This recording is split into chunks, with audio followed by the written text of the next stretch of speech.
Mars, the fourth rock from the Sun, has always held a certain fascination for us Earthlings. It's often called the red planet, and for good reason. Its surface has a rusty reddish hue. But why is that? What makes Mars so red?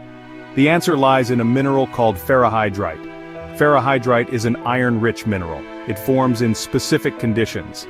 And it's this mineral that gives Mars its distinctive color. For a long time, scientists thought hematite was the culprit. Hematite is another iron oxide, but it forms in dry environments. The discovery of ferrihydrite changed everything. You see, ferrihydrite needs something special to form cold water. This was a major clue.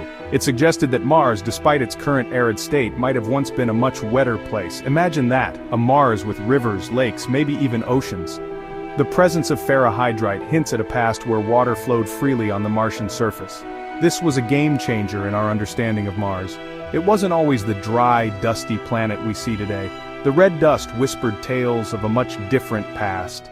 A past that might have been suitable for life. The presence of ferrihydrite points strongly towards a time when Mars had liquid water on its surface. But how can we be sure? How can we be certain that this mineral is indeed a signature of ancient Martian water? Scientists turned to laboratories to find out. They recreated Martian conditions on Earth. Think of it like a miniature Mars right here in a lab. They mixed synthetic Martian dust with water under controlled temperatures and pressures. The goal was to see if they could replicate the formation of ferrihydrite. And guess what? They did. The experiments showed that ferrihydrite readily forms in cold, water-rich environments, just like those that might have existed on early Mars. This was a major boost for the theory of a watery Martian past. These lab simulations weren't just about creating minerals. They were about recreating history. A history written in stone, or rather in iron oxide.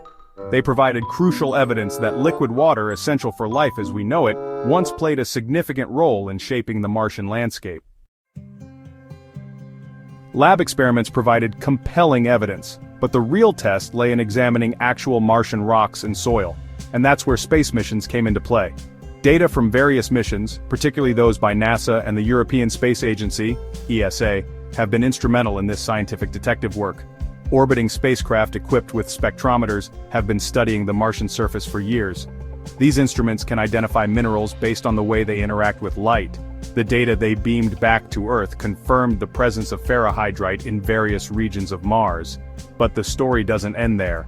In 2021, NASA's Perseverance rover landed on Mars with a specific mission to search for signs of ancient life. And how does it plan to do that?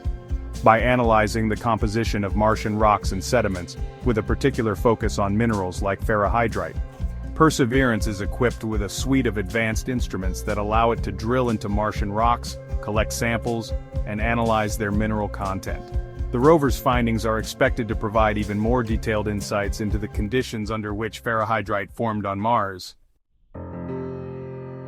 So why does all of this matter? Why are we so interested in the red dust of Mars and the tale it tells? The answer is simple. It's about more than just rocks and minerals. It's about the possibility of life beyond Earth. The presence of ferrihydrite, a mineral that forms in the presence of cold water, suggests that Mars might have once been a much different place than it is today. A place where liquid water flowed freely, perhaps even supporting some forms of life. Of course, we haven't found definitive proof of past life on Mars yet. But the clues are tantalizing, and the more we learn about the red planet's history, the more we realize that it might have once been a much more hospitable place than we previously thought. The red dust of Mars, once thought to be a sign of a dead and desolate world, has turned out to be a beacon of hope in our search for life beyond Earth.